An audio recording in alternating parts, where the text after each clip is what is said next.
Here I have XIAOMI Redmi A1 Plus, and today I'm going to show you how to enable portable hotspot on this device.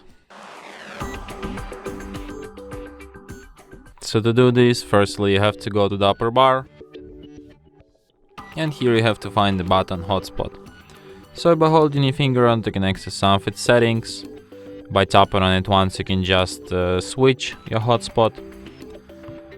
So here you can switch it to.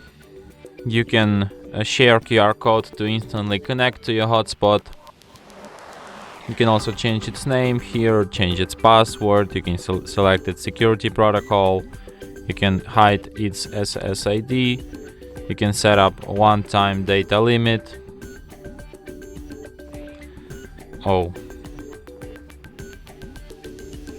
You can also set it to turn off automatically when no devices are connected.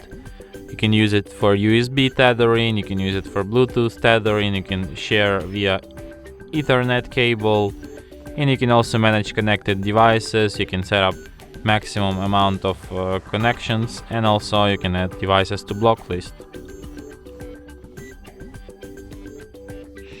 And that's it.